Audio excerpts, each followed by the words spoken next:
Good morning, children. Today we are going to discuss the last part of the chapter, Nazism and the rise of Hitler. Let's start. The Nazi worldview. The views of Hitler are referred to as the Nazi worldview. See, Hitler wanted to create a society where racial superiority has to be established. So Hitler's racism borrowed from natural scientists like Charles Darwin and Herbert Spencer. The concept of evolution and natural selection by Darwin and survival of the fittest, added later by Spencer, were actually misinterpreted to justify imperial rule over conquered peoples. According to the Nazi ideology, there was no equality between people but only a racial hierarchy. So let me discuss this point. Hitler wanted, as I said, to create a society wherein racial superiority had to be established, right? And he took this idea, borrowed this idea from the concept of evolution and natural selection by Charles Darwin, who had said that it is nature which selects or rejects depending on the capability of a creature. The creature would survive. Either it would survive or it would not be able to survive. So nature, it is nature only. It is completely a natural selection. Nature selects or rejects. And the second part, which was later on added by Herbert Spencer, survival of the fittest, which says only those who are the fittest, they only can survive. The weak ones, they cannot survive. So all these, though they were said on purely in the perspective of physical science, which were misinterpreted by Hitler and his Nazi party. Right? They misinterpreted the theory of Charles Darwin and Herbert Spencer to justify their rule over the people, and as they believed that no two people are equal. So only those who are the fittest, they will survive.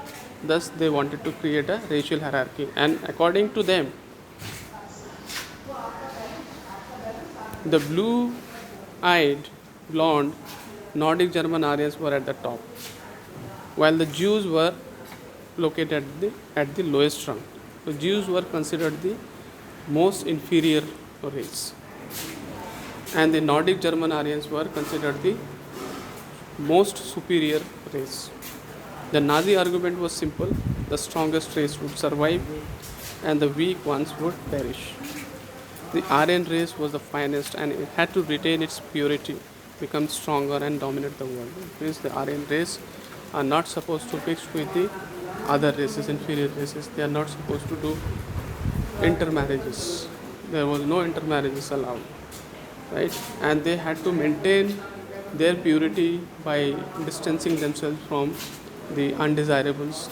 Those who were considered unfit, they were called undesirables. So the best race had to distance themselves away from the Jewish or the other undesirables, right? The other policy of Hitler was Lebensraum, which means the living space. So Hitler wanted, since he wanted women to produce more and more children, for more population, more resources are required, and resources can be accumulated only through expansion of territories. So for that purpose, he had a policy to attack the neighboring countries and make them the part of the German Empire. Establishment of the racial state. So Nazis wanted only a society of pure and healthy Nordic Aryans. They alone were considered desirable. Only they were seen as worthy of prospering and multiplying against all others who were classed as undesirable. So only the Nordic German Aryans were supposed to marry, they are supposed to increase the number of children as against the undesirable. Jews, Gypsies, blacks, and even the Germans who were handicapped were considered undesirable racial inferiors.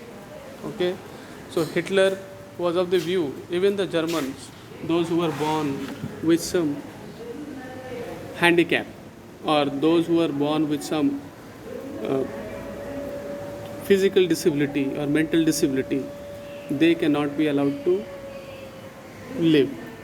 Those who were crippled, they are having no right to live. So they were widely persecuted. Such people, the undesirable people, were targeted by the state.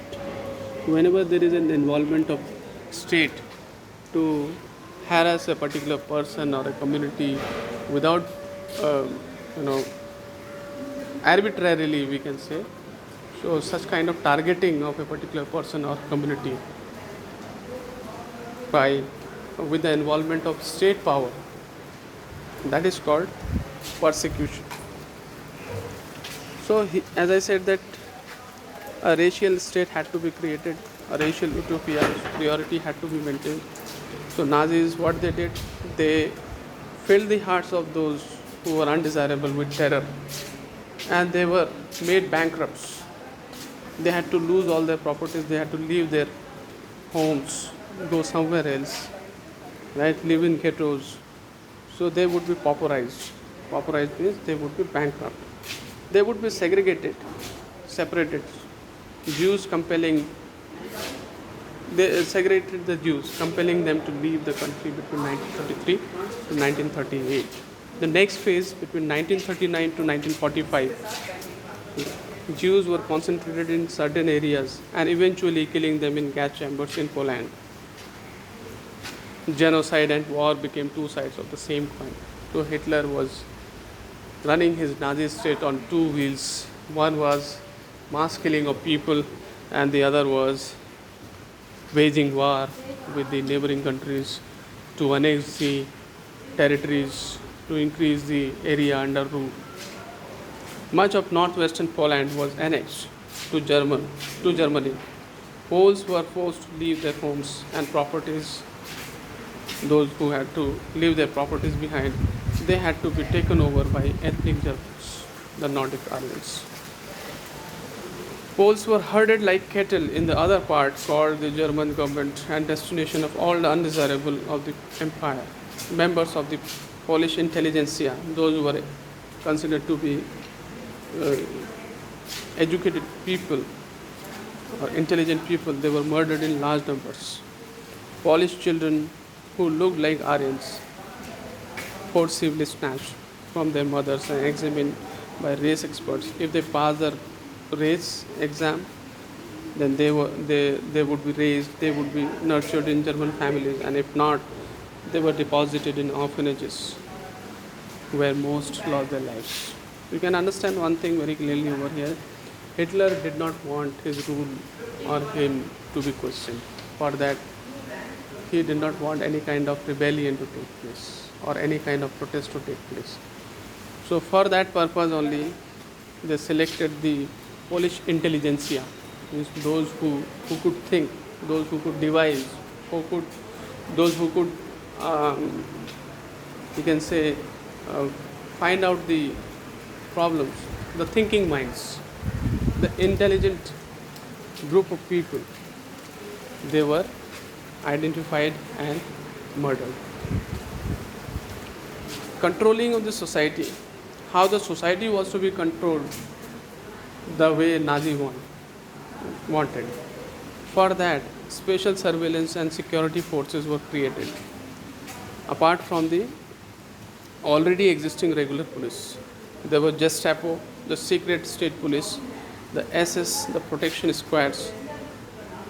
It was the extra constitutional powers of these newly organized forces that gave them Nazi state its reputation as the most dreaded criminal state. These secret police forces had unconstitutional, extra constitutional powers, means they have unlimited powers.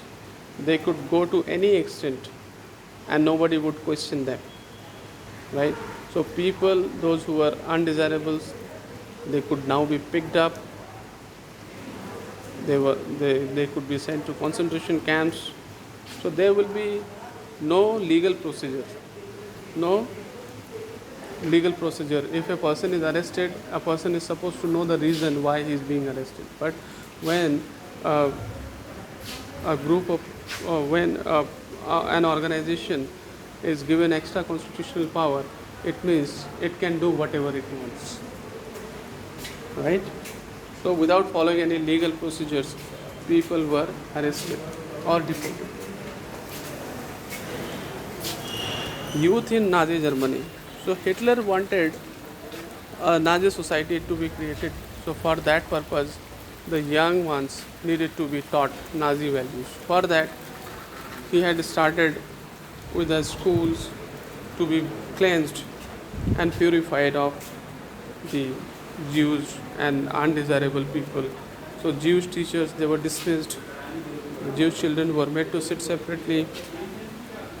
Germans and Jews could not sit together or play together. Subsequently, undesirable children, Jews, gypsies, and handicapped Germans were thrown out of school.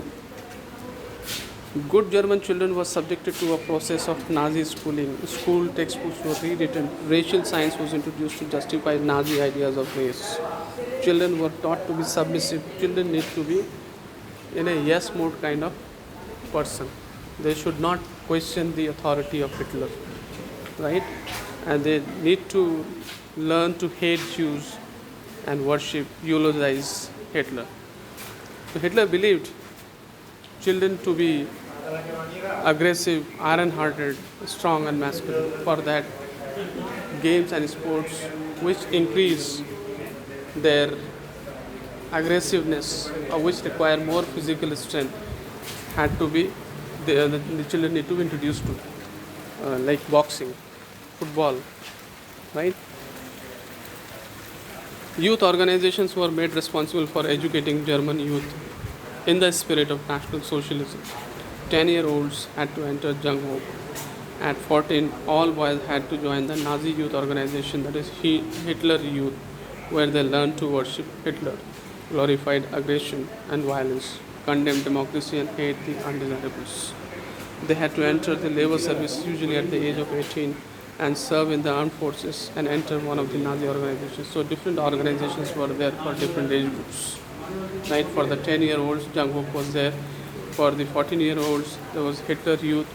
So if we sum up, we say that Hitler wanted children to be submissive in the sense they should not raise the question on Hitler's authority, and at the same time, Hitler wanted them to be aggressive, to learn to be iron-hearted, okay, and they need to worship Hitler, glorify or eulogize aggression and violence, right?